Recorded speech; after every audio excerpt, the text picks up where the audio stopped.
Hey, this is Braden with Pickleball Effect. Today we're going to talk about advanced dinking strategies. So this video is for the person who has good control of their dinks at the net, but they're looking for ways to be a little more offensive, be a little more aggressive with their dinking, to set themselves up to attack the ball more often, while at the same time minimizing the chances or the opportunities they give their opponents to attack the ball. So to do this, we're going to analyze a couple of pro points from some PPA events this year. We're going to look at the tactics they use and employ them into our own game. So this first point we're going to look at comes from a women's doubles match. We have Catherine Parento and Jessie Irvin in the back against the mother and daughter duo Lee and Annalie Waters. So as this point progresses, I'm going to mark every spot that a dink hits.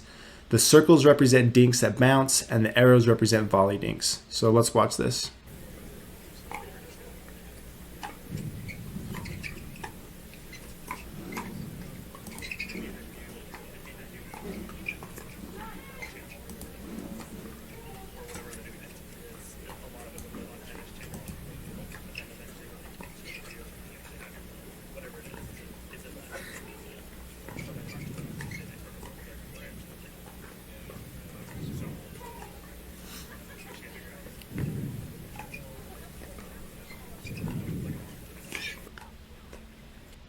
There we go. Now this is interesting. Let's take a look at the groupings here. When you have the dinks marked like this, there's some obvious spots or targets that the players are hitting towards.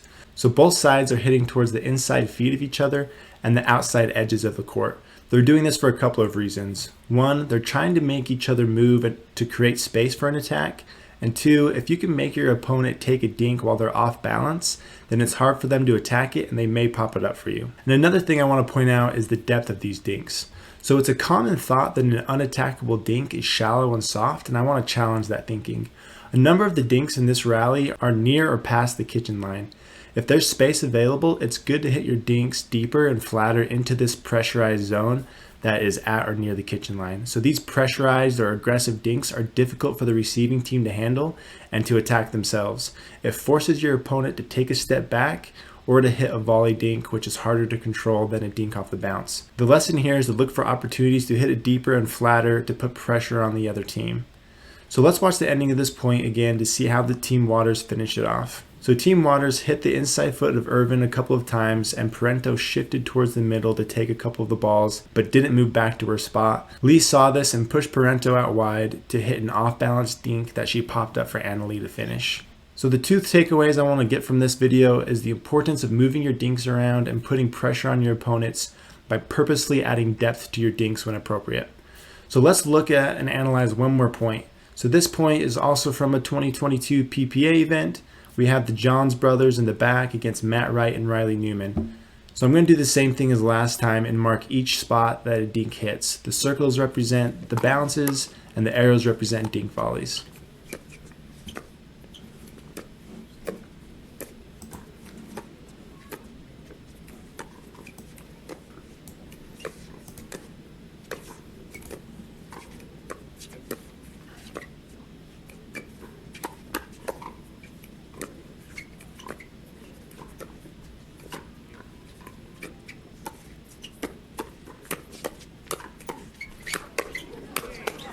Oh,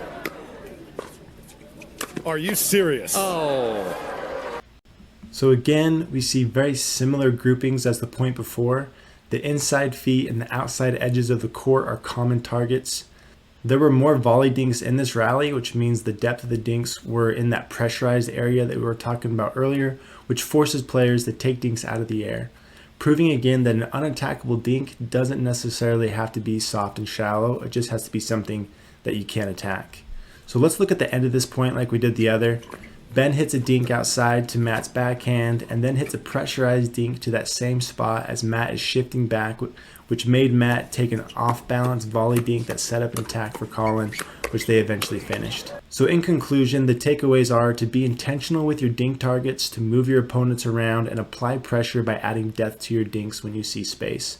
So these advanced strategies will set yourself up for more attackable balls and minimize your opponent's opportunities to attack. Now, I do want to add one caution though.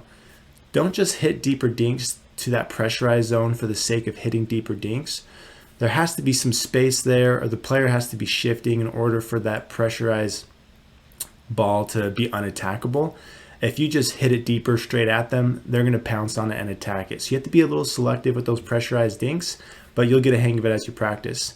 So that's what I've got for you. I hope you enjoyed the video. If you liked it, please subscribe. I have more content like this coming. Thanks.